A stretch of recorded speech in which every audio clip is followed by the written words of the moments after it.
Muchas gracias, profe. Realmente no, una respuesta muy interesante porque plantea otra visión, ¿cierto? Y yo me quedo con eso que tú decías, es un muro, fue un muro de contención, ¿cierto? Y también como lo dices, pues la sociedad pues que fue moldeando, pues mantiene como unos imaginarios de antiguo régimen hasta el día de hoy. Muchas gracias, profe. Ahora, yo quisiera, ya como tratamos como la conquista, colonización, ¿cierto? Llegamos hasta el debate de la modernidad. Eh, Profe, yo quisiera ahora que habláramos de las independencias. Ahora un tema que tú lo has tratado muy bien en tus libros. Como estamos en Colombia, pues la idea es como que pudieras hacer como un énfasis bien chévere ahí el territorio colombiano y de Antioquia. Entonces, yo te quisiera preguntar, profe, cuando las fuerzas de Napoleón entran en España, ¿cierto? Aprisionan al rey. Tengo entendido, la primera sublevación o revolución es en Caracas, ¿cierto? Cuando ocurren todas estas cosas, profe, ¿qué está pasando en Colombia y en Antioquia? ¿Cómo podríamos entender este momento?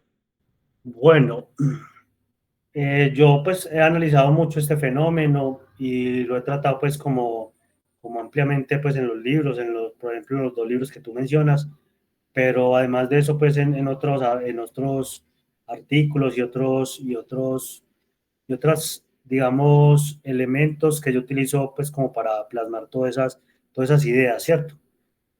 Muy importante todo lo que se ha venido hablando aquí porque son ideas que rompen, ¿cierto? No, por ejemplo, no vas a ver a un argentino hablando de estos temas porque muchas veces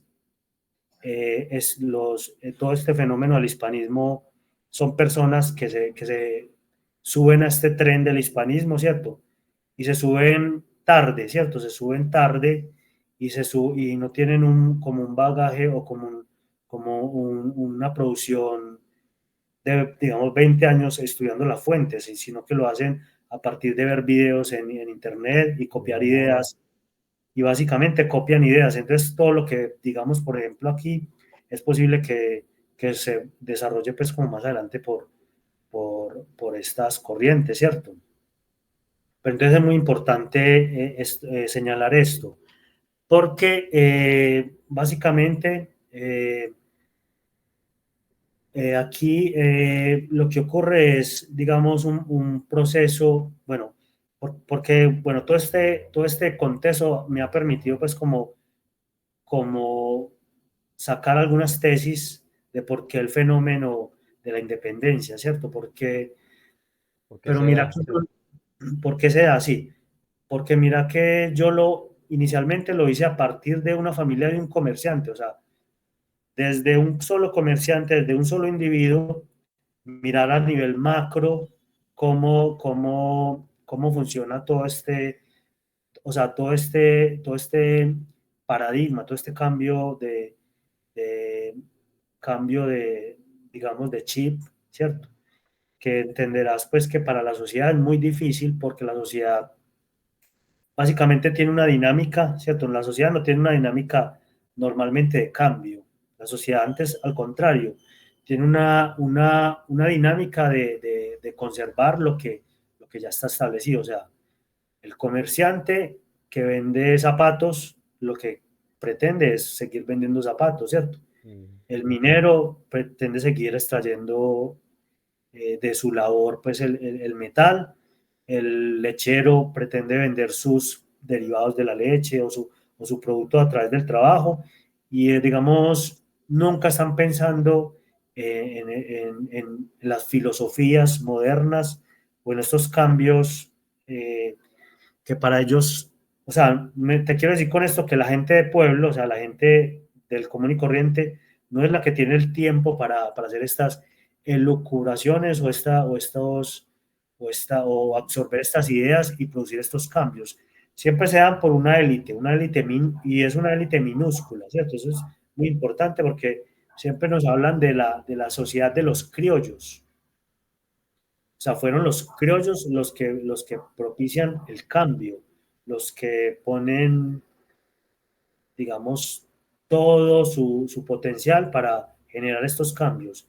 Y obviamente para controlar el poder, o sea, para obtener erigirse como... beneficios, ¿cierto? Sí, para obtener beneficios, exactamente.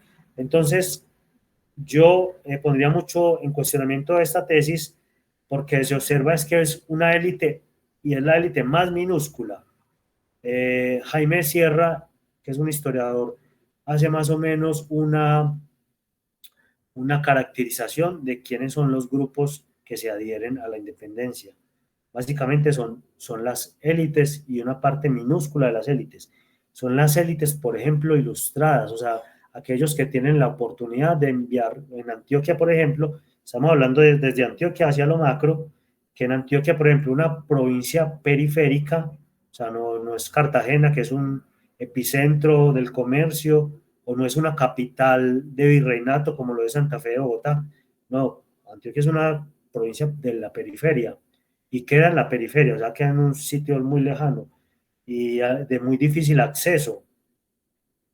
Como una élite de la periferia, bueno, es capaz de enviar a su hijo a estudiar, por ejemplo, a Bogotá o a Popayán, que es donde estaban los centros de educación importantes. O sea, que no son todas las élites, porque son una élite minúscula la que tiene esta posibilidad de enviar a sus hijos a estudiar, ¿cierto? Estamos hablando de Restrepo, de José Félix, de José Manuel, de Juan Manuel, José Manuel Restrepo, de José María Córdoba, que también es de una familia de élite, bueno, de todas las élites, digamos, que se decantaron por la independencia en Antioquia. Pero son familias muy minúsculas. Por ejemplo, en Bogotá, en el centro del virreinato, que es capital de cabeza de virreinato, es el accionar de unas familias las que se involucran de lleno en el proceso de independencia. Estamos hablando de los Lozano, estamos hablando de los Ricaute, estamos hablando de los París, estamos hablando de una serie de grupos emparentados entre sí, ¿cierto? Emparentados entre sí que forman las élites de gobierno. Es mentira también esa tesis de que las élites criollas promueven la independencia porque las élites españolas, o sea, los españoles venidos de Europa, no los españoles nacidos en América, o sea, las leyes les prohíben ocupar cargos públicos. De hecho, es demostrable que ellos estaban en los cargos más importantes. Y bajo el reinado de los Borbones se establecen algunas limitaciones para que los territorios de ultramar no se conviertan en repúblicas de criollos, las repúblicas de los criollos, porque para ellos formar parentelas y alianzas familiares, digamos, era una constante. Entonces, como estos criollos tenían el poder económico, finalmente solo hablamos de eso, del poder económico y el poder político, ¿cierto?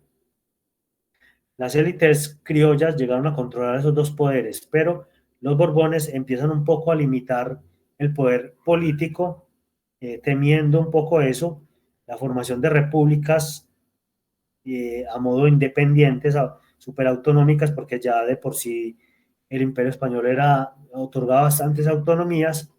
Básicamente el control de las ciudades y las villas lo tenían los cabildos eran dominados por los regidores, y los regidores pues nombraban los alcaldes, el tesorero, entre otros puestos, y básicamente ese grupo eran también los que controlaban el poder económico, o sea, eran los que normalmente eran los comerciantes, los introductores de mercancías, los negociantes y los que tenían privilegios y sobre todo acceso a la información, porque llegaba un edicto del rey o llegaba una carta y ellos eran los que primero tenían ese poder de decisión, o sea, frente a subir el precio de las cosechas, no sé, hay que vender mercancías o hay una ley que favorece las aduanas, o sea, temas así. Por eso a ellos les interesaba también el control político. Entonces, esta intención de limitar el gran poder concentrado en unas élites minúsculas, los Borbones limitan, por ejemplo, temas como la compra de cargos. Los cargos se podían comprar durante el reinado de los Austrias, por ejemplo, incluso a perpetuidad. O sea, usted podía comprar el cargo de regidor y podía heredarlo a sus hijos, ¿cierto? El cargo de regidor de una ciudad, por ejemplo, como Medellín, de una villa, habían regidores inclusive que se llamaban regidores perpetuos, así era digamos, el cargo que ejercían. Entonces, esto tendía, como te digo, a concentrar el poder en unas pocas familias.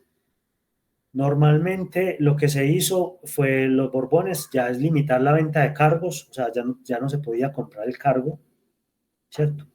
Entonces era más difícil. Y, digamos, exigir más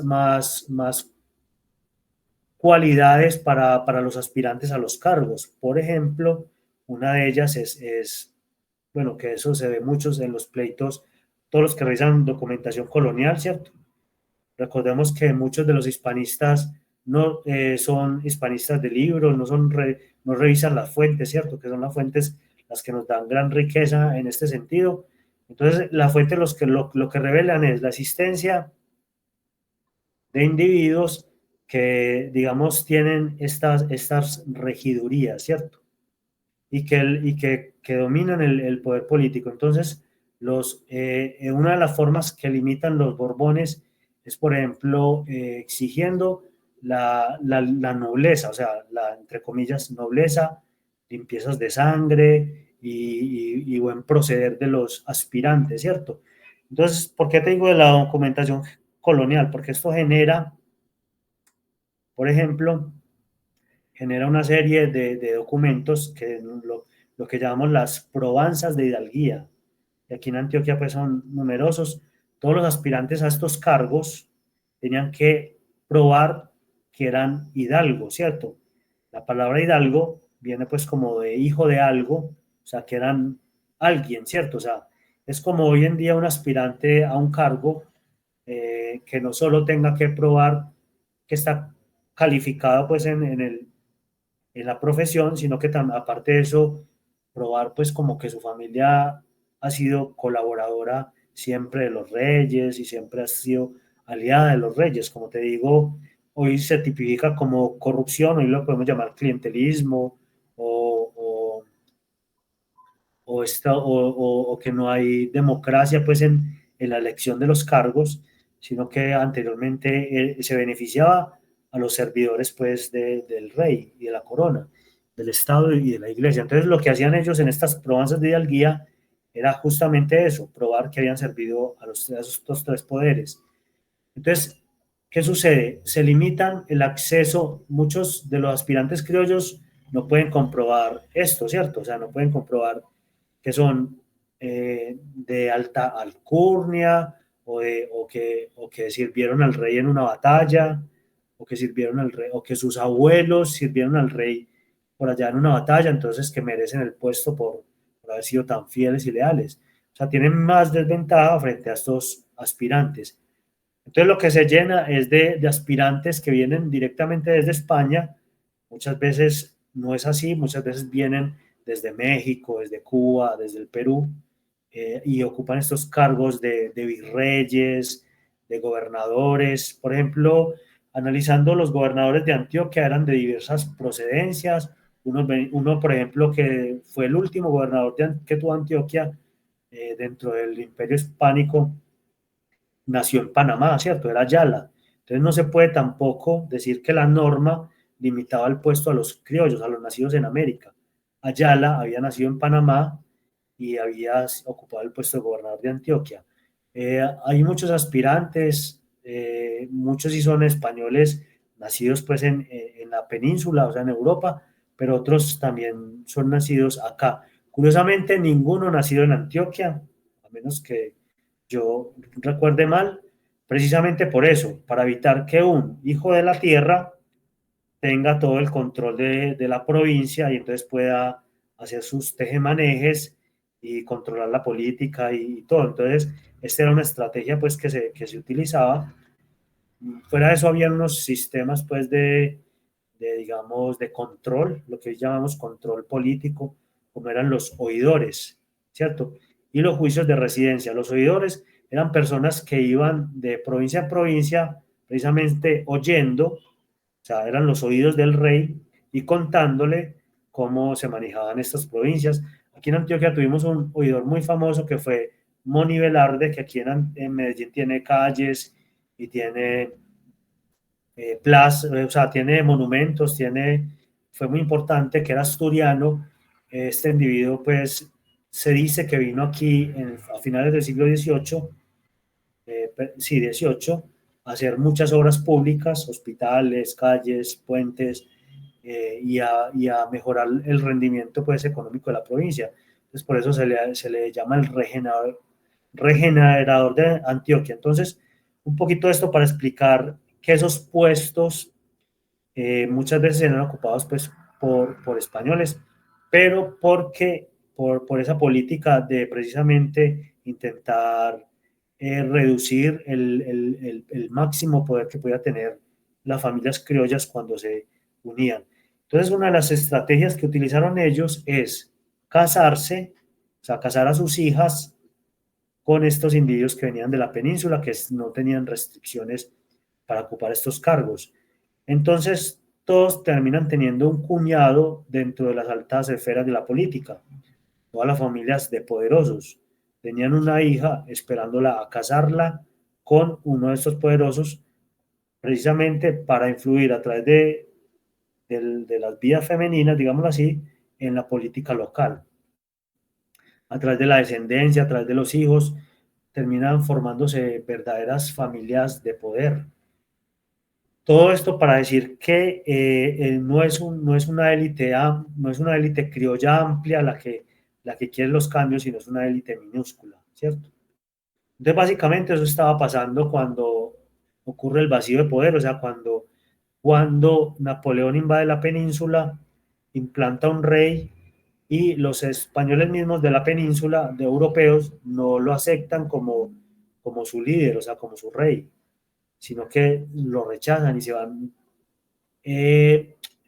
técnicamente, o bueno, yo lo diría mejor en todo el sentido de la palabra, a una guerra de independencia.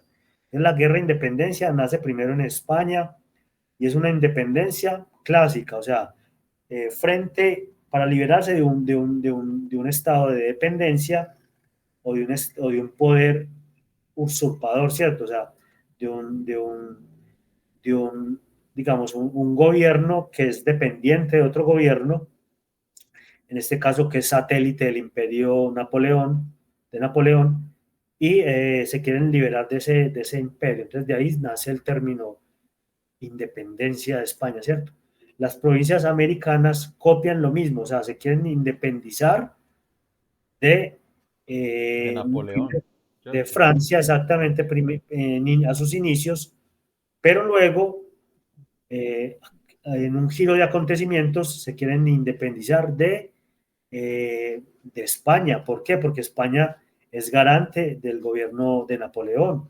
Entonces, básicamente mencionan al rey Fernando VII como un traidor a los americanos y bajo mucho temor. ¿Bajo qué temor? Bajo el temor de que estas provincias las vendan como normalmente hacen las posiciones los franceses o lo habían hecho. Por ejemplo, las Luisianas se las venden a los Estados Unidos. Eh, y bueno, y otros territorios en Canadá también los venden a Inglaterra o los permutan y los cambian así. Entonces, por ejemplo, o también temiendo una revolución al modo haitiano, o sea, de las castas, de los mulatos, los negros, frente a estas élites criollas que terminan masacrándolos o expulsándolos del país y formando una sociedad de las castas, sobre todo los sectores subordinados. Entonces eso es lo que temen los criollos y lo que canalizan ellos para generar pues como como los cambios. Entonces, claro, entonces en España, entonces aquí comienzan a decir que Fernando VII era traidor, que Fernando VII, bueno, que estas posesiones las podían vender a los franceses, a los británicos, o que los británicos podían aprovechar estos vacíos y tomar posesiones territoriales. Entonces había mucho temor y por eso Caracas menciona que hace la independencia en 1811. Estamos hablando de independencia absoluta porque constituciones de independencia hay desde 1810, pero de independencia, como te digo, de Francia, o sea, constituciones de estados autónomos y soberanos, ¿cierto? Eh, pero la independencia absoluta es 1811 digamos, Caracas, ¿cierto? A mediados de 1811 y luego Cartagena. Muy interesante que sean dos ciudades costeras donde primero llega los sitios donde primero llega la información, ¿cierto? O sea, las cartas que vienen de España, que vienen por barco, van a llegar a estos puertos y ahí van a tener toda la información y tomar decisiones. Luego hasta el interior se van a demorar más las cartas porque hay que transportarlas por vías fluviales o por caballos o por mulas, ¿cierto? O sea, se demoran un poco más las comunicaciones. Entonces van a ser estas ciudades las que rápidamente cambian en los giros de gobierno. Después, como segundo, son las ciudades más cosmopolitas, ¿cierto? Donde se instalan extranjeros, unidades, digamos, también, por ejemplo, franceses, se instalan con unidades francesas. Eh, en Caracas, por ejemplo, habían colonias de franceses directamente, de holandeses, o sea, de todas partes del mundo, porque es un puerto de comercio y para la época había una especie de libre comercio, comercio interlope, o sea, un comercio donde se aceptaban mercancías de otros países que no fueran España por alguno de los tratados de estas guerras que se pierden digamos, meten el comercio como un tratado, pero sobre todo por escasez, porque ya en España hay una normalidad económica, una anormalidad política, entonces los individuos de estas regiones se tienen que abastecer con mercados, por ejemplo, de Estados Unidos, de Inglaterra, de todos lados del mundo. Entonces, Caracas y Cartagena son sitios donde hay estas élites cosmopolitas, o sea, élites de todas partes del mundo que también hacen, digamos, lobby o presionan a estos grupos de intereses para, para generar una independencia absoluta. Entonces, básicamente es el fenómeno que va girando y, o sea, cambian los acontecimientos muy rápidamente y producen, y estos cambios se van, digamos, absorbiendo. Hay otras provincias donde los cambios son reacios a adoptar estos cambios, como Santa Marta, Popayán, la misma Antioquia, es, digamos, es una provincia que se ha caracterizado dentro de la historiografía como una provincia independentista, o sea, que muy rápidamente abrazó los deseos de independencia, pero en realidad las élites de aquí fueron muy pasivas, hicieron un cambio, pero con mucho temor, o sea, como esperando el giro de los acontecimientos, y lo hicieron sobre todo cuando el centro del poder virreinal, que es Santa Fe de Bogotá, se constituye ya como, o sea, Cundinamarca, ni siquiera Santa Fe, sino Cundinamarca, se constituye como una república independiente ante las que ya la habían hecho, que eran Cartagena y Caracas. Entonces ellos piensan que ya no hay nada que hacer y que ese es el giro que hay que tomar. Toman ese giro, hay una oposición que es silenciosa, de todas maneras el delito de sedición se aplica, ¿cierto? O sea, el que no firma la constitución o jura la constitución, antes era la jura del rey, ahora es una constitución, era desterrado, le aplicaban multas o incluso la pena de muerte pues en caso de reincidir o multas pues muy graves. Entonces todo esto cambia y los fenómenos van cambiando y se constituyen unas repúblicas independientes. El resto del país permanece fiel a, al gobierno que es provisional también, porque es un gobierno provisional, o sea, que no tiene el rey, que se instaura en la península, sobre todo en Cádiz y Sevilla. Digamos, dice un historiador colombiano que es Martínez Garnica, que de 22 provincias que podemos citar, incluyendo las de Venezuela, o sea, las de la Capitanía General de Venezuela, y las de Quito, que las de Quito eran directamente tres: Guayaquil, Quito y, si no estoy mal, Cuenca. Y las provincias del Nuevo Reino eran Antioquia, Popayán, Cundinamarca, Cartagena, Santa Marta, etcétera. O sea, entre todas esas provincias, contando las de Venezuela, que era bueno, Caracas, eh, Maracaibo, Sí, Maracaibo, Margarita, bueno, no las recuerdo todas perfectamente, la Guyana, perdón, Angostur, no, sí, bueno. Dentro de todas esas sumaban 22 provincias. La mitad, o sea, 11, se declaran en rebeldía contra el rey. La otra mitad permanecen fieles fieles. al rey, pero el rey no estaba gobernando, el rey estaba gobernando bajo un sistema de juntas, o sea, lo mismo que se hace aquí, juntas de gobierno, pero después esas juntas de gobierno caprichosamente, sin consultar pues a todos los reinos de ultramar y todos, se constituyen en un consejo de regencia, o sea, un grupo que absorbe el poder del rey, pero como te digo, es un grupo que se arma un poquito, diríamos, a dedo, que no es un órgano consultivo, sino que es un órgano, digamos, un poco arbitrario inclusive, eh, se rebela contra ese poder, entonces se declaran la independencia absoluta, ¿cierto? Ya lo habíamos mencionado, Caracas, Cartagena, Cundinamarca, Antioquia, y unas repúblicas muy pequeñas como. Perdón, Alejo, esto tiene que ver con la Constitución de 1812 de Cádiz. ¿Es esta a lo que te refieres? Sí, bajo ese contexto de constitución de Cádiz, que digamos, es todo este proceso, es un proceso largo y cambiante. O sea, no es lo mismo la independencia que aquí mencionan desde 1810. En 1810 no había ninguna independencia. En 1810 las constituciones que se hacen aquí en América se adhieren al rey Fernando VII, o sea, y lo llaman el rey deseado, el rey anhelado, o sea, están esperando que regrese. En 1811 ya es una posición rupturista, pero de Caracas y Cartagena. En 1812 quizás, o 1813, otras provincias se suman. Antioquia se suma en 1813 a declarar una independencia absoluta. Entonces, como te digo, es un proceso cambiante, es un proceso que no hay que mirarlo bajo una sola óptica, sino mirar como todas las coyunturas que establecen.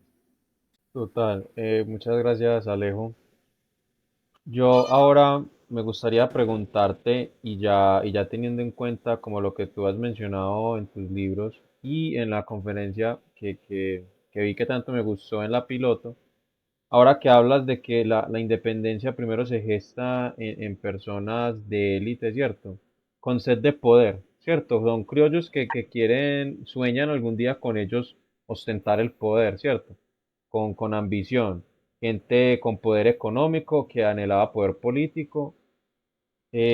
Así que, primero, pues las personas creo que deben entender que las revoluciones, normalmente como cualquier revolución, ¿cierto?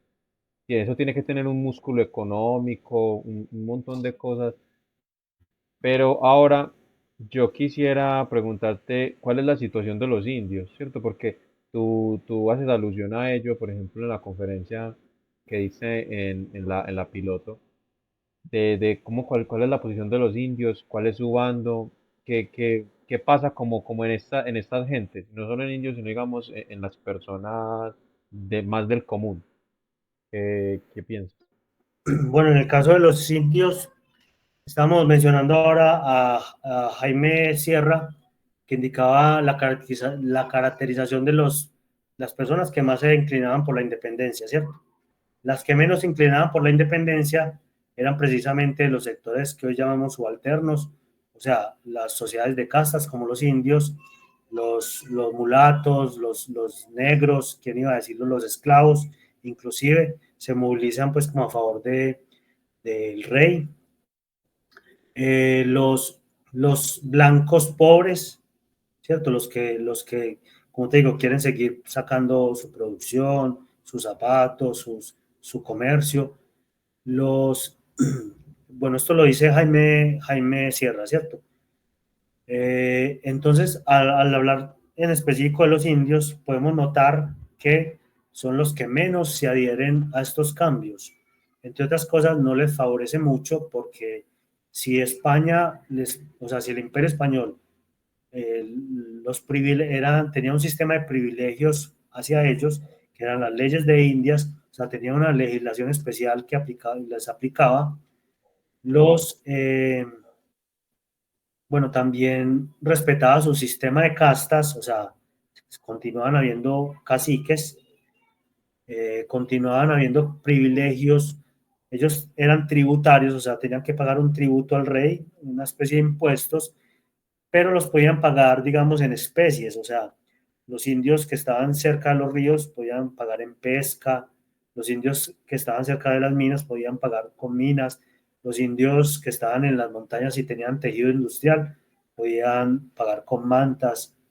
Es decir, era un sistema que se les aplicaba un tributo, se llamaban por eso indios tributarios, y precisamente lo que hace la Constitución de Cádiz de 1812 es liberarlos de esa condición de indios, de tributarios, ¿cierto? De indios y de tributarios para volverlos ciudadanos, para volverlos ya no súbditos de un rey, sino ciudadanos, o sea, para hacer ese cambio de mentalidad de la que hemos venido hablando a lo largo pues del programa. Entonces, los indígenas tienen un proceso más lento, ¿cierto? Más lento de estos cambios, o sea, estos cambios dentro de su sistema, bueno, también es porque no les favorece, ¿cierto? O sea, perder todas las tierras comunales, por ejemplo, para volverse propietarios de parcelas y individual, o sea, a un cacique indígena que tenía privilegios, no le conviene adoptar esta constitución. Entonces lo que hacen los indios es resistirse fuertemente contra la constitución de Cádiz y contra las élites independentistas que los quieren, digamos, liberar, ¿cierto? Los quieren, digamos, liberar entre comillas, de esos impuestos, de esos tributos, y que ellos no sean tributarios, sino que sean ciudadanos. Obviamente, como ciudadano, pagas otros impuestos distintos, o sea, no se libera uno por más que quiera de los impuestos, ¿cierto? Entonces pasaban de pagar impuestos a nivel comunitario como indígenas o como pueblos de indios a pagar impuestos individuales, ¿cierto? Entonces también tirando cuentas no daba pues mucho esto. Entonces por eso los indígenas y sobre todo los indígenas del sur, que son más numerosos, que son más de mentalidad más cerrada bueno, tienen más respaldo de la masa, ¿cierto? Los pueblos de indígenas aquí, por ejemplo, en Antioquia, que es el occidente del país, son muy pequeños, son minúsculos. Aquí indios tributarios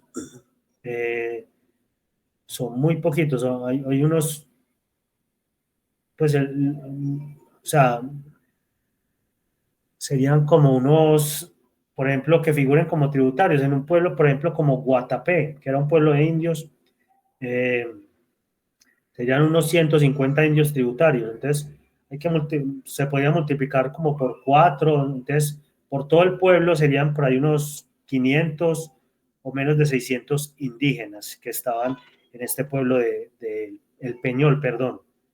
el Peñol, que era un pueblo de indios. Habían unos 12 pueblos de indios que eran San Jerónimo, el Peñol, La Estrella, bueno, no recuerdo el resto de los pueblos de indios, pero eran pueblos muy minúsculos. No es comparable con el Cauca, que eran pueblos de 5.000, 10.000, 8.000 individuos, ¿cierto? Entonces, aquí entonces el poder de 2.000 individuos y de, por ejemplo, unos cuantos indios tributarios, que los indios tributarios normalmente son los indígenas que están entre los 12 años y los 45 o algo así. O sea, los indígenas que son aptos, por ejemplo, para la guerra. O sea, que donde no están ni las mujeres, ni los niños, ni los ancianos. El poder frente a las huestes o digamos, a la- a la- a las, a la- al bando revolucionario era de movilización pues, y de acciones militares era muy limitado, ¿cierto? Porque eran pueblos muy pequeños. Entonces, básicamente la resistencia de ellos es simbólica, o sea, no cooperan, no se enrolan en el servicio militar, se esconden en el monte. Cuando van los grupos armados a esos pueblos, como te digo, no cooperan, o sea, no les dan alimentos, se hacen pues como los de la vista gorda. Normalmente hay relatos de pueblos de indígenas aquí en Antioquia que utilizan, digamos, ese fenómeno. En otros pueblos, como en el sur, sí son muy beligerantes, arman ejércitos impresionantes. Agualongo, por ejemplo, arma un ejército de varios miles de individuos. Solo el obispo de Popayán recluta 1.000 indígenas de los alrededores de Popayán para enviarlos a Sebastián de la Calzada, que era uno de los militares españoles en la época pues, de Bolívar, para defender a la provincia de Antioquia por el sur. O sea, 1.000 indígenas de Popayán se enrolan en el ejército de Calzada. El ejército de Calzada llegó a tener hasta 3.500 hombres. La mayor parte del ejército de Calzada eran indígenas.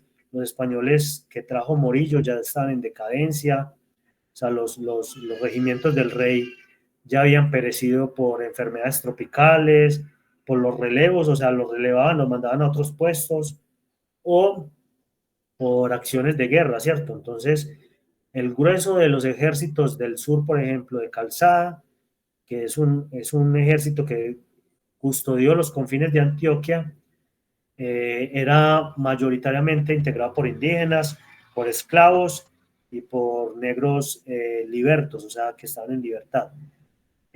También los del Valle del Patía, que es un valle que queda en el Cauca, donde la población es afrodescendiente.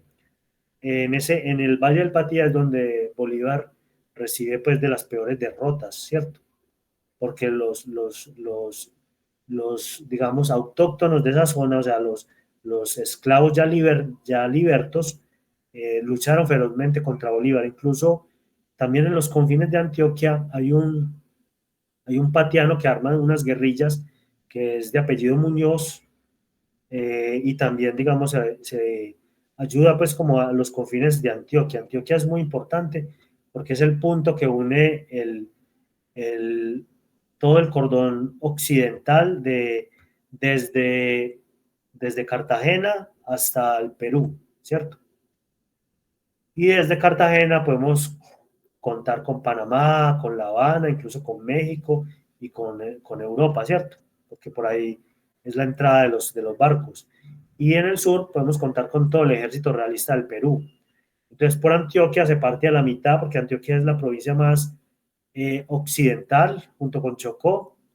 Entonces, por Antioquia y Chocó se parte todo el país en dos. Ya el país bien, está partido en dos por el río Magdalena, entonces se fragmenta como en esas divisiones. Entonces, el papel de los grupos subalternos es muy importante, y sobre todo a favor en este caso, de los ejércitos del rey, ¿cierto? También están en el otro bando, en el ejército patriota, eh, normalmente, pero bueno, hay un fenómeno que no se ha estudiado y es el reclutamiento de levas, ¿cierto? ¿Qué es Por eso? todos los lugares donde venía Bolívar, reclutaba de pueblo en pueblo individuos forzadamente, o sea, se llevaba 100 de un pueblo, 100 del otro, para formar ejércitos, ¿cierto? Y los entrenaba porque tenían campañas móviles de entrenamiento. O sea, eran muy versátiles, no tenían territorialidad, solo controlaban el centro del país con la batalla de Boyacá, o sea, controlaban Cundinamarca, si mucho controlaban los llanos, y de los llanos hacia la provincia de Angostura, eh, capital Guyana, o al revés, la provincia de Guyana, capital Angostura. Bueno, controlaban esa provincia a través del Orinoco, pasaban a Colombia. Ese era el control territorial que ellos tenían. Cundinamarca sería el 10% del territorio total, ¿cierto? O sea que el resto del territorio fue ganado en 1819 a partir de batallas, ¿cierto? De avances. Y el ejército español siempre fue en retroceso, porque fue un ejército mal abastecido, fue un ejército que no reclutaba levas, porque no, o sea, eso es un crimen de guerra, o sea, bueno, ahora está con el derecho internacional, pero antes era el derecho de gentes, pero también era tipificado como una de las métodos y medios prohibidos de la guerra. Entonces, el ejército realista no recibía municiones, no recibía pertrechos, no recibía armas. Es un ejército en, en decadencia, es un ejército en decadencia, no hay soldados para sostener el control y el control territorial y la soberanía. Entonces lo que hace Bolívar es avanzar, porque Bolívar sí estaba bien abastecido de armas y pertrechos y municiones a través de las provincias de Guyana, o puede ser Angostura, pues ahora no recuerdo si una es la capital y la otra es la provincia, pero muy cerca de ella con todas las islas del Caribe, ¿cierto? Las islas anglosajonas, inclusive de eso trata un poco el libro La Dimensión Internacional, de todos los países que apoyan a Bolívar con armas y municiones y permiten rápidamente, y hombres, armas, municiones y hombres, y permiten rápidamente ganar batallas, porque nos pintan que el ejército de Bolívar, armado de campesinos y con instrumentos de labranza, palos y cosas así, derrotan a un ejército profesional. Eso no tiene pues como justificación, o sea, eso no tiene precedentes. Es un ejército bien conformado con estructura militar, con voz militar, con armas de guerra, bueno, hay que tener cañones, por ejemplo, para una batalla como Carabobo, como Boyacá, como Ayacucho, ¿cierto? O sea, hay que tener mínimamente unas condiciones para atacar a los españoles, si no los españoles los cañonean y los masacran, ¿cierto? Total. Cosa que sucedió muchas veces. Los españoles muchas veces ganaban batallas, pero la capacidad de reclutamiento de Bolívar era impresionante. O sea, traía mercenarios franceses, británicos, cuerpos de oficiales, mercenarios antillanos, y los ajustaba los engrosa, sí, los hacía, los acrecentaba con indígenas tomados de las selvas del Carúparo en Venezuela, o con mestizos llaneros de la Orinoquía colombiana o venezolana. Entonces, todos los ejércitos de Bolívar estaban en constante reclutamiento y siempre en constante avance.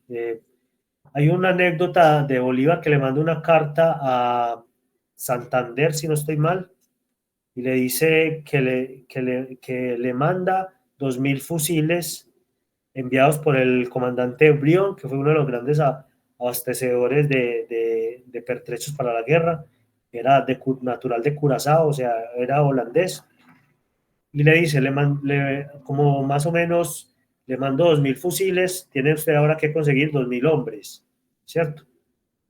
Para la campaña de Boyacá precisamente.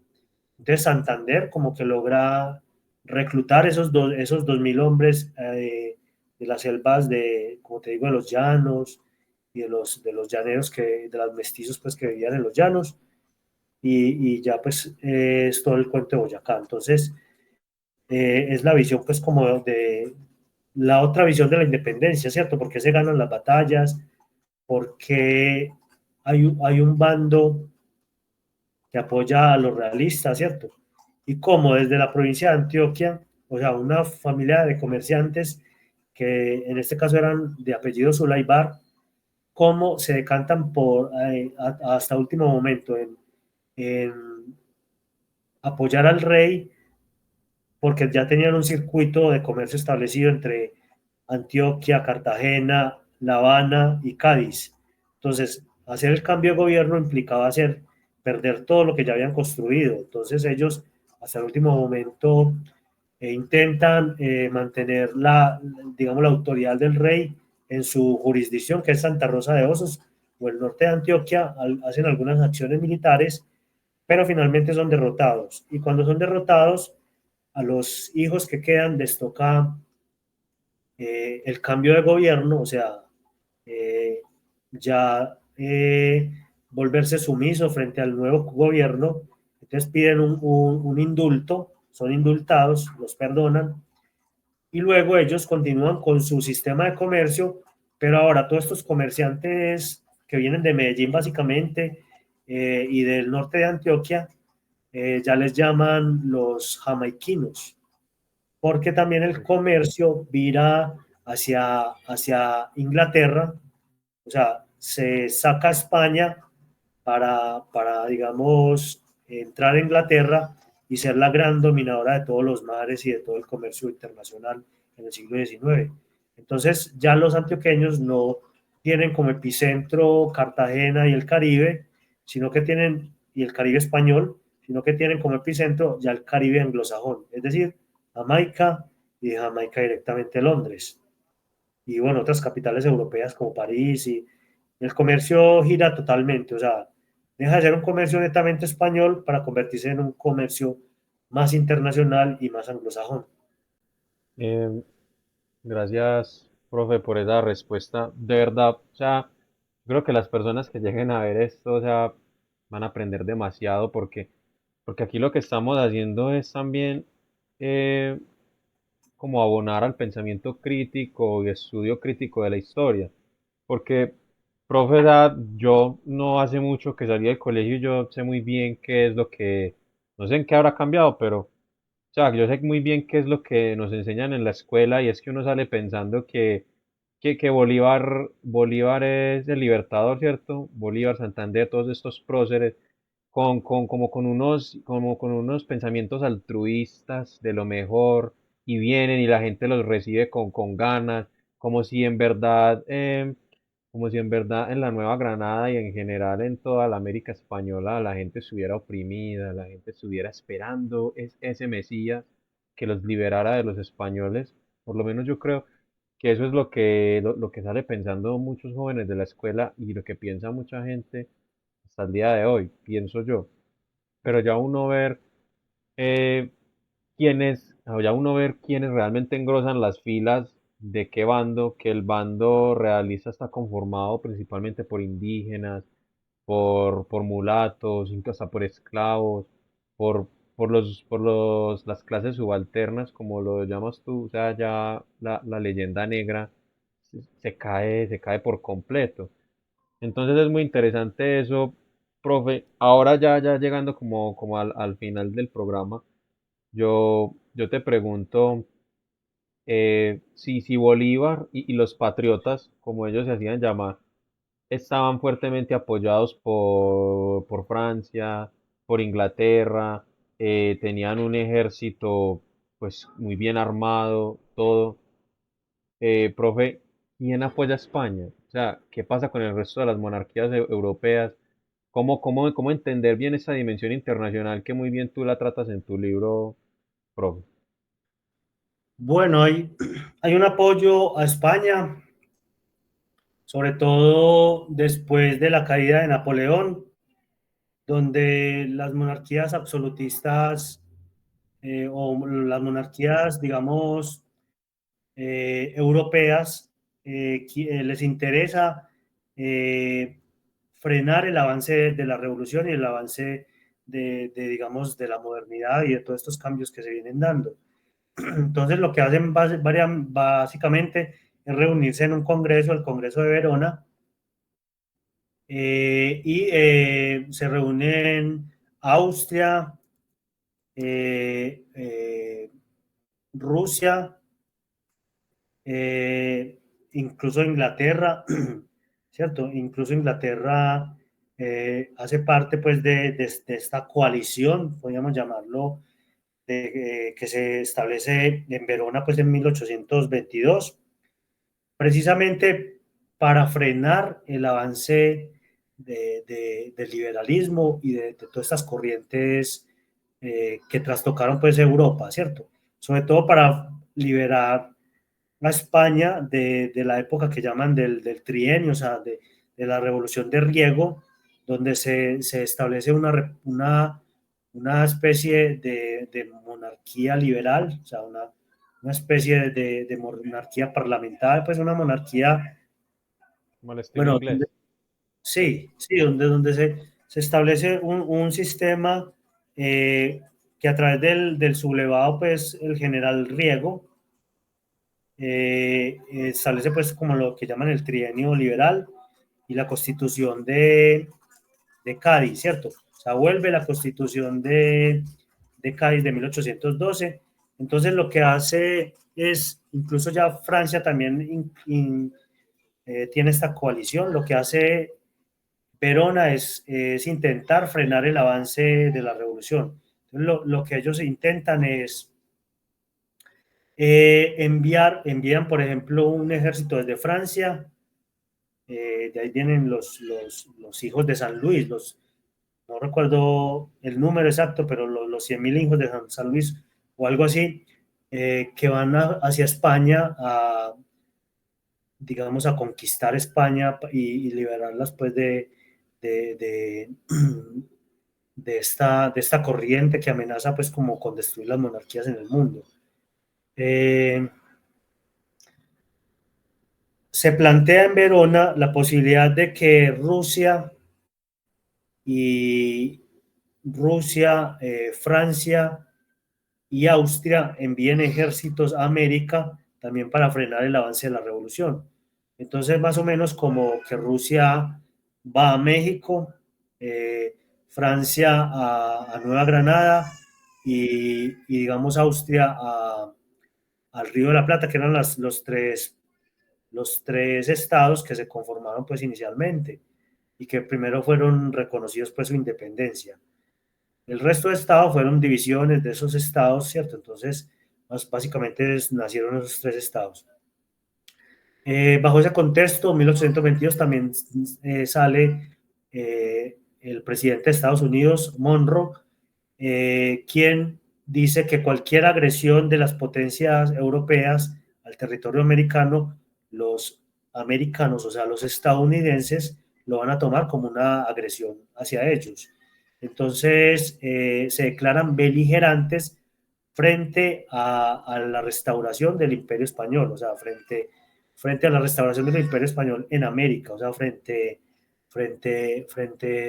digamos, a la intención del Congreso de Verona de ocupar militarmente todos estos territorios, ¿cierto?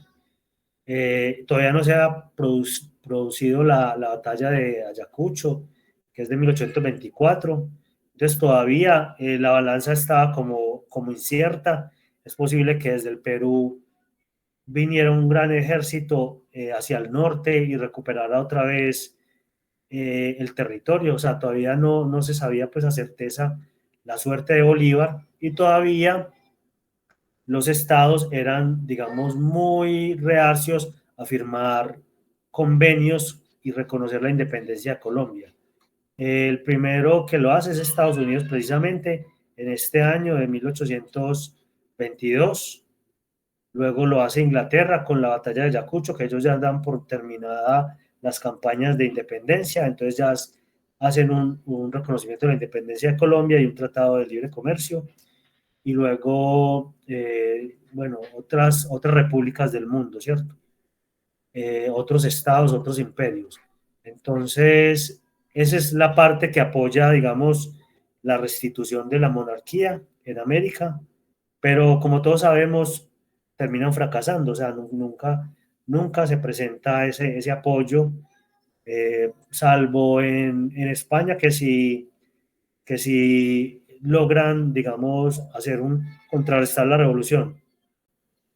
Eh, Profe, pues muchas gracias por esa respuesta porque es muy, muy interesante tú cómo conectas esos sucesos. Es muy interesante porque, o sea, yo realmente no lo sabía, yo no sabía cómo se conectaba esa conferencia de Verona con la proclamación de la doctrina Monroe, ¿cierto? De América para los americanos, que entre paréntesis es más bien para los estadounidenses, ¿cierto? O así fue el desenlace de la historia de hace 200 años hasta hoy.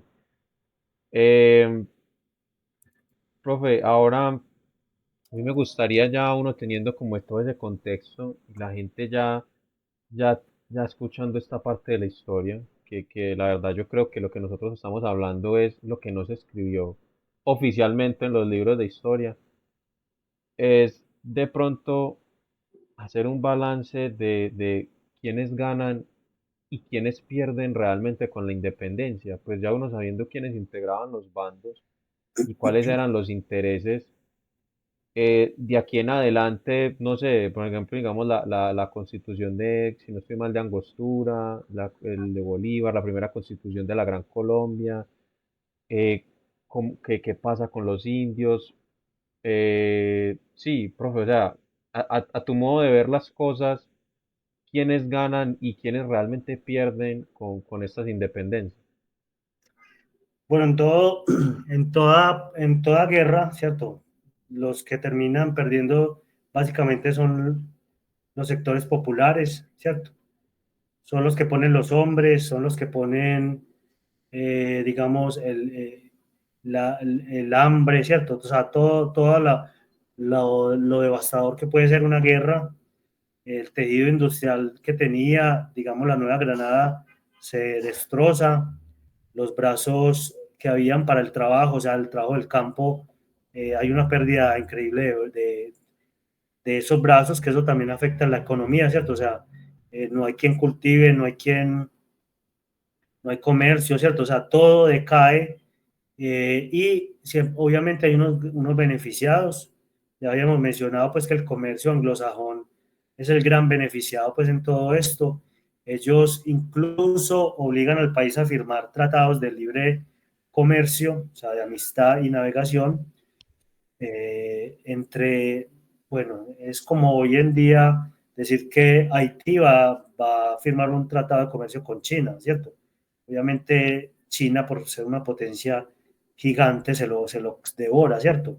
Entonces, básicamente son los tratados de comercio, que hacemos nosotros aquí, no son tratados entre iguales, son tratados desiguales, incluso el país no tiene flota mercante, las flotas mercantes se forman con barcos extranjeros que normalmente se nacionalizan como colombianos, con tripulación extranjera que se nacionaliza como colombianos, pero que son individuos que nacieron en Inglaterra, en Holanda, en todos los lados del mundo, y que quieren tener, digamos, la posición de ventaja del comercio internacional. Como habíamos dicho, es una posición que antes tenían los españoles, eran los dominadores absolutos del comercio en el Caribe y el comercio en el Pacífico.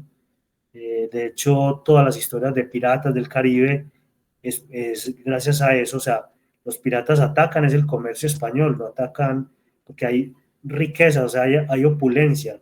No estamos hablando o sea, estamos hablando nada más y nada menos de, de, de familias que gracias a este comercio lograron tener imperios comerciales, por decirlo así, o sea, familias tradicionales que trajeron y que introdujeron mercancías, incluso hasta sitios lejanos como Medellín, por ejemplo, que era, insisto, un sitio enclavado entre las montañas donde el acceso era muy difícil, pero tenían grandes sistemas de transporte, grandes sistemas de enclaves comerciales a través de los cuales hacían el comercio a gran escala internacional. Eso nos olvidamos muchas veces de eso, que éramos parte de ese imperio comercial, el más grande del mundo quizás, que se estableció y que traía mercancías de todos lados del mundo. Obviamente ese imperio decae en favor, como ya lo hemos mencionado, de los británicos, que van a hacerlo en el siglo XIX, se van a convertir en el imperio más poderoso del mundo.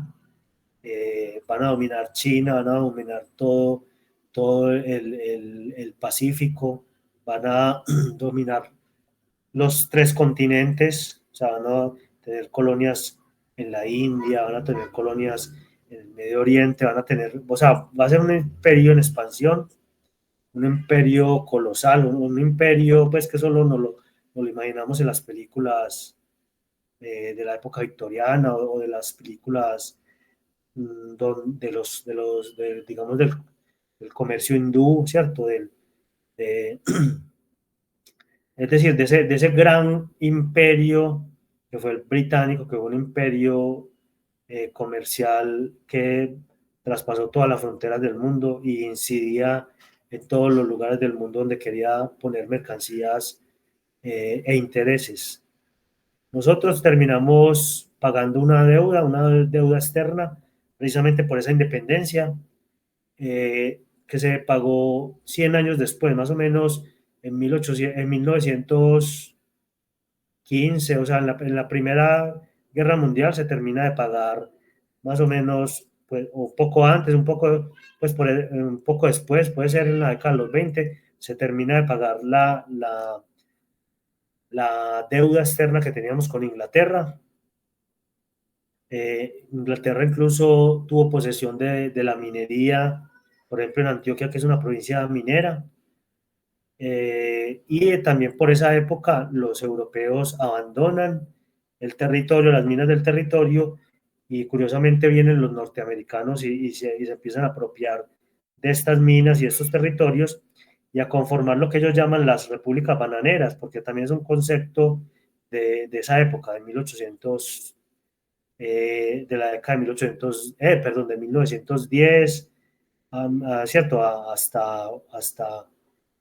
Hasta muy entrado pues el siglo XX, donde ya los Estados Unidos son los que influyen en las políticas nacionales de todos estos países, precisamente a través de esas avanzadas que son las fruit companies, ¿cierto? Las compañías de frutas o compañías de bananos que se establecen en Centroamérica, y aquí en Colombia tuvimos también en Cartagena, en Uruguay, pues, o sea, todo eso eran compañías estadounidenses, ¿cierto? Entonces, bueno, es un país en guerra, es un país que se entrega al capital internacional porque ya no es el capital español, sino que ya son capitales más cosmopolitas, o sea, son los grandes banqueros de Londres, son los grandes banqueros de París, son los grandes banqueros de muchas regiones del mundo estadounidenses. que comienzan a invertir, digamos, en el territorio, comienzan a ver posibilidades de negocios y comienzan a ver el territorio como un sitio propicio para establecer como todas estas redes comerciales y de negocio. Entonces, digamos, eh, insisto, nosotros a través del Caribe éramos un sitio importante geoestratégico en el mundo. Hoy en día, pues somos un país periférico. Perdimos, por ejemplo, con la pérdida del canal de Panamá, perdimos la influencia, por ejemplo, entre los dos mares, ¿cierto? Entonces, o sea, ese sitio estratégico que nos convertía, digamos, en un sitio privilegiado en América por ejemplo, traspasar esas barreras geográficas inmensas que son los océanos, eh, también, digamos, perdimos esa posibilidad. Antes, a través del Perú, como te digo, se conectaba el Pacífico con el Atlántico, o sea, con el Caribe. y circulaban pues las mercancías a través de México y el mundo. Hoy en día eh, hay circulación internacional de mercancías, pero normalmente desde una posición en desventaja, ¿cierto? No desde una posición geoestratégica, sino desde una posición de grupos dominantes, de potencias dominantes que continúan, digamos, con intereses comerciales, intereses también expansionistas y extractivos en toda esta región.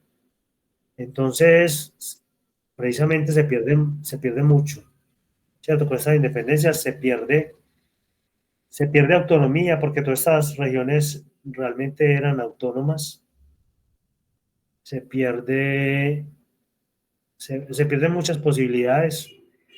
Yo pues a modo de reflexión diría que quizás la independencia sí hubiera sido buena, pero en otros términos, ¿cierto? Y no generar una interdependencia con todas estas potencias, sino realmente ser un país independiente, ¿cierto? Creo que no lo hemos logrado pues como hasta las fechas. Total, total. Yo espero que las personas que vean el video lleguen a sentir lo que sentimos. O sea, no sé, Alejandro, si tú sientes lo mismo que yo, pues al escuchar esto. Yo siento como algo, como un poco de indignación, ¿cierto? Por cómo sucedieron las cosas, por lo que tú cuentas, nosotros realmente fuimos parte de algo muy grande y tuvimos la oportunidad de ser algo muy grande, porque o sea, se hablaba español en casi todo un continente, porque España llegaba casi hasta Alaska, ¿cierto? Se hablaba español en Filipinas, se hubiera hablado español en muchas otras partes de Asia y África. A mí me queda como esa sensación, como que se cortó algo que realmente hubiera sido algo muy grande y muy potente. Si era necesario las independencias o no, ¿cierto? Como tú lo dices, pues se hubiera tratado, ¿cierto? Pero en otros términos, tal vez. Yo quisiera, profe, yo quisiera preguntarte algo caliente, otra cosa caliente, porque yo lo he escuchado por ahí y ver qué puedes responder tú.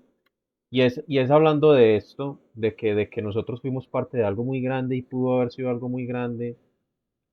¿Qué tan cierto es que, que personas lo llegaron a entender, ¿cierto? Incluso en ese momento. Entonces mi pregunta es, ¿qué tan cierto es que Simón Bolívar, en el hecho de su muerte, pues al final de sus días, él se arrepintió de la independencia? ¿Qué respondes tú, profe? Bueno, y bueno, ya finalizando porque, ¿cierto? Sí, sí. Listo, entonces, a ver qué respondo yo.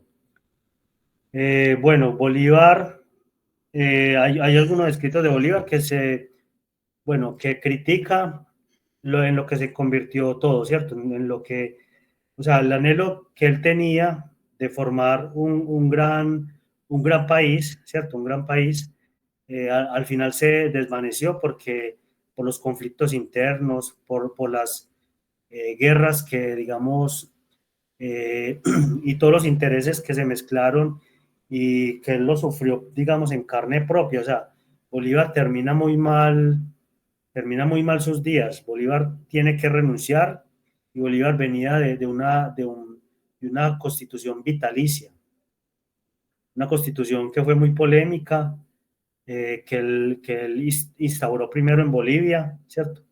La constitución boliviana, que después la intentó instaurar en Colombia, pero sufrió una oposición muy fuerte, sobre todo de Santander. Entonces, toda esa oposición que se le va contra Bolívar, lo que hace es debilitarlo, eh, se rebelan muchos individuos contra el poder de Bolívar. Por ejemplo, los primeros en rebelarse son Obando, López y Mosquera, ¿cierto? En el Cauca. A su modo, esos tres individuos que curiosamente habían militado en el bando realista y luego se pasaron para el bando independentista, terminan rebelándose contra Bolívar. ¿cierto? Más tarde, en 1828, se le hace un atentado a Simón Bolívar en Bogotá, que es la conspiración septembrina, fue por septiembre. Un atentado fallido, donde él sale victorioso, pero ya todo el gobierno venía desquebrajándose y cayéndose pues como a pedazos. Más tarde, en 1829, viene la rebelión de José María Córdoba en Antioquia, donde José María también, digamos, no solo se revela contra el poder de Bolívar, sino que levanta a los antioqueños en armas para regresar a la constitución de Cúcuta, ¿cierto? A la constitución de Cúcuta y tumbar la constitución de Bolívar. Entonces, todo viene pues como muy mal, y Bolívar termina entregando el poder bajo, bajo, digamos, una promesa. Bueno, él dice que también por cuestiones de salud, ¿cierto? Posteriormente muere y él entrega el poder a una dictadura que es la de Urdaneta, ¿cierto? La de Urdaneta. Y bueno, hay una oposición fuerte contra el gobierno de Urdaneta, terminan derrocándolo y termina pues con todo lo que sabemos, la separación de Venezuela, Colombia y Ecuador, ¿cierto? Y Colombia junto con Panamá, ¿cierto? Que hacía parte pues del territorio de lo que se llamó Colombia. Bueno, en ese tiempo, Nueva Granada, ¿cierto? Entonces, como te digo, todo termina muy mal, Bolívar termina renegando de eso que construyó, de eso que intentó construir él. No sabemos, pues, a ver, las intenciones de Bolívar, bueno, porque algunos dicen que o sea, que era un poder subyugado a Inglaterra, ¿cierto? Porque él siempre se le ve con el apoyo de los ingleses, siempre en Inglaterra, siempre sus edecanes eran la mayoría, pues, ingleses.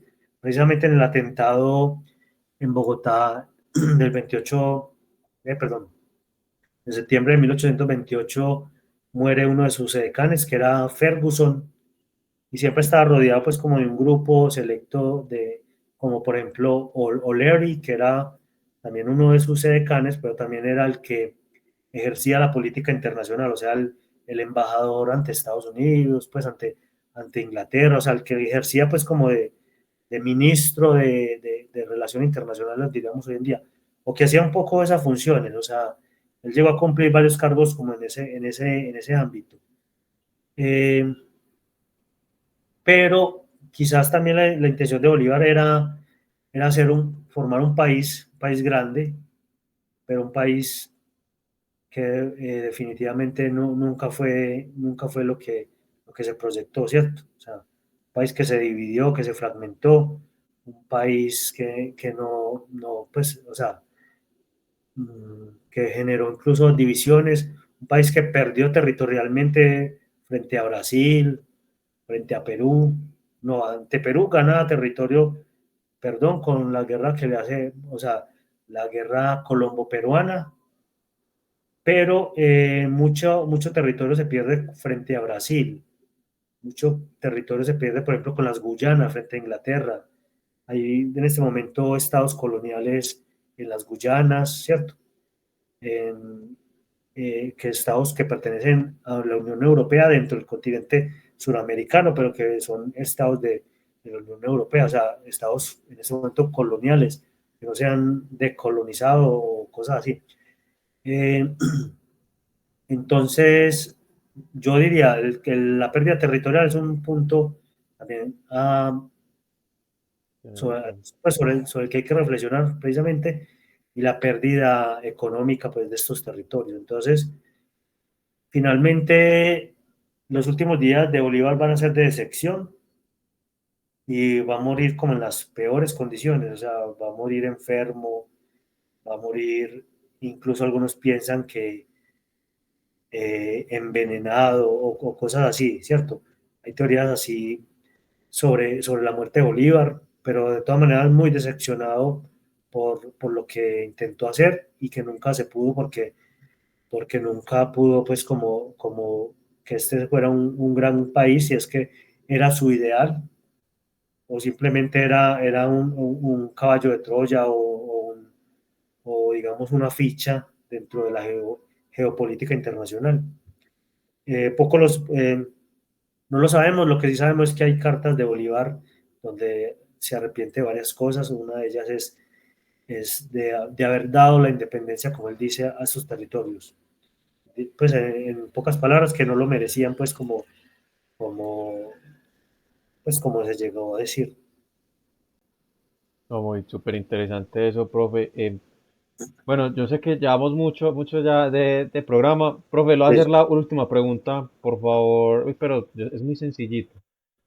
Eh, Profe, ya con todo lo que hemos hablado, con el entendimiento que podríamos llegar a tener sobre nuestra historia, ¿qué pensaría usted que sería lo deseable de una hispanidad? O si usted, por el contrario, abogaría por un latinoamericanismo, pues cómo armar un bloque geopolítico importante y ahora teniendo como este conocimiento cabal de la historia, ¿qué se imaginaría usted?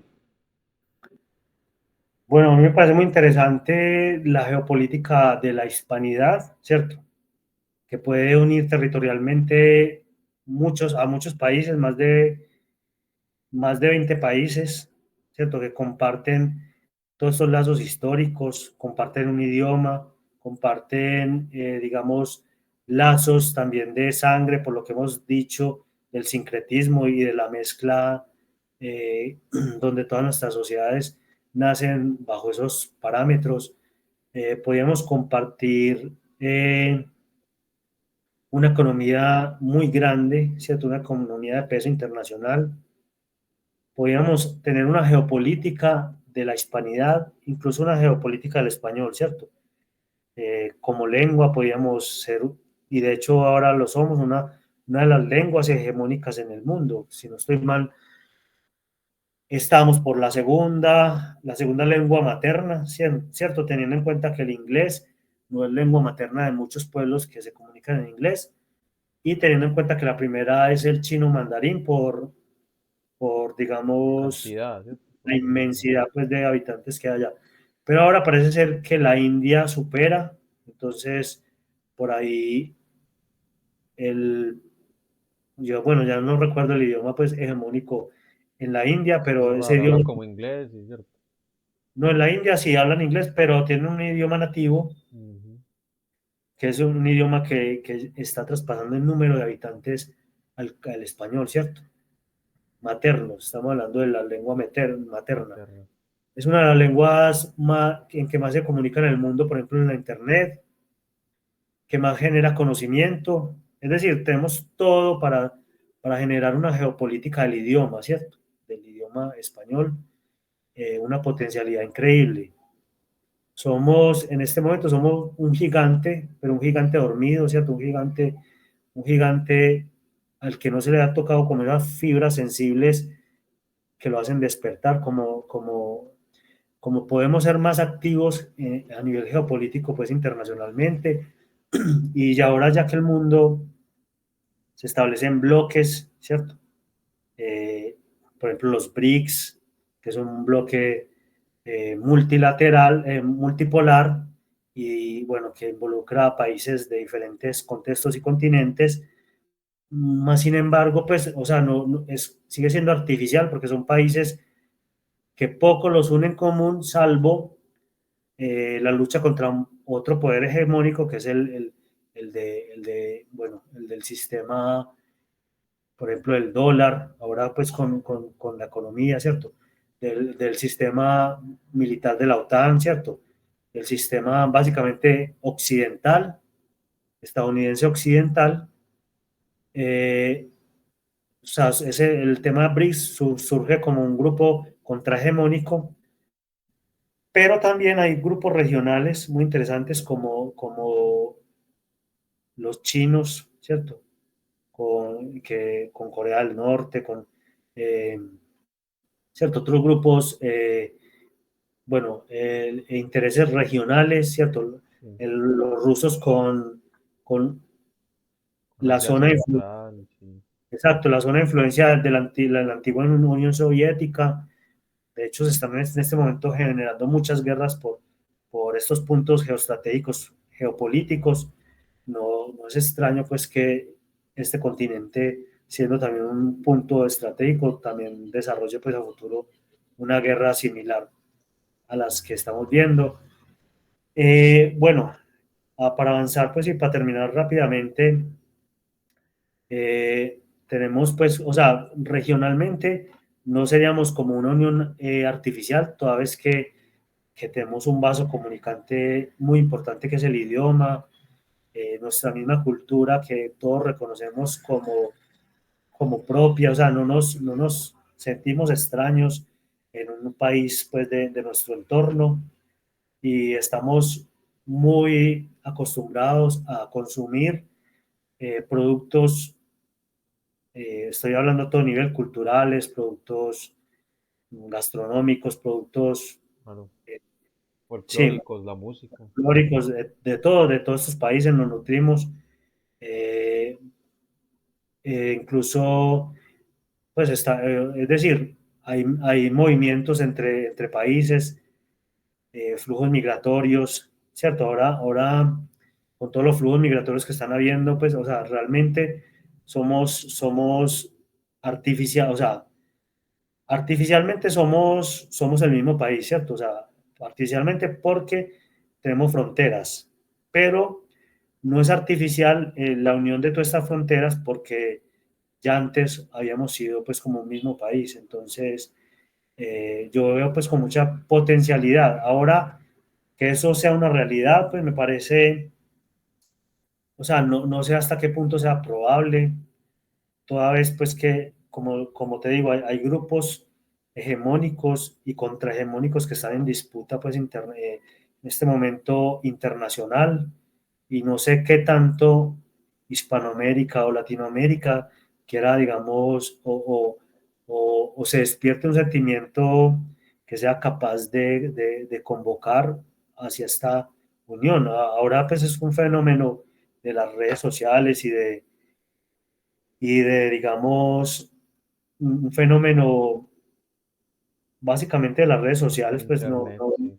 sí, sí, no veo pues que sea ni geopolítico, ni sea económico, porque si tenemos incluso fragmentado el comercio que pues, debería ser integracionista en la comunidad andina, no sé, lo que hizo por ahí Venezuela con algunos países del Caribe, que fue otra comunidad económica, el Mercosur, es decir, no caminamos hacia el mismo lado, evidentemente, sino que continuamos fragmentados y dándonos la espalda como unos con otros.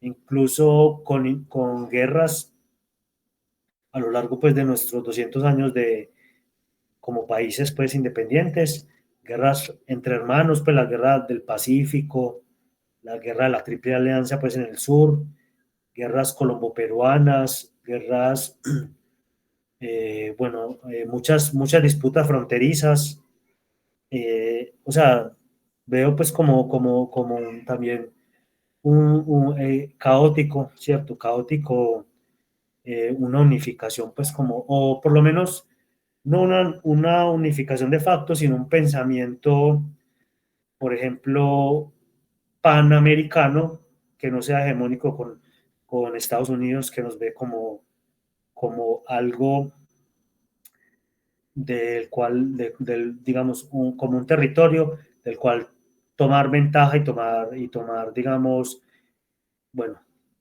tomar, o sea, Patio trasero, sí.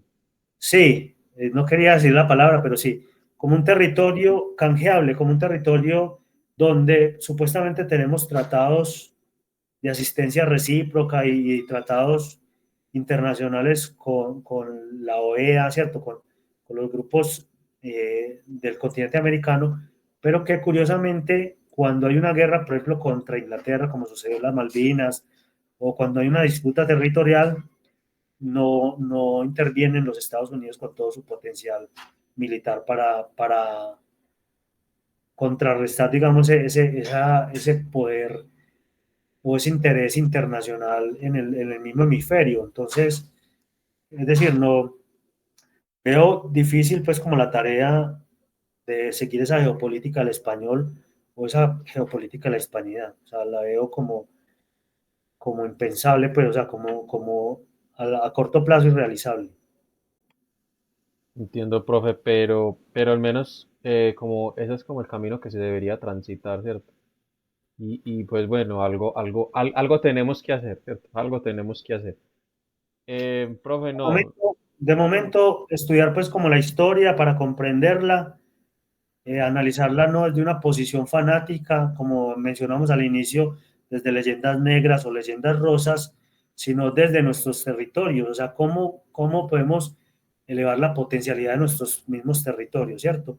Cómo podemos eh, tener esos lazos de amistad, esos lazos de cooperación entre nuestros propios territorios y cómo podemos pensar el mundo también desde nuestros territorios.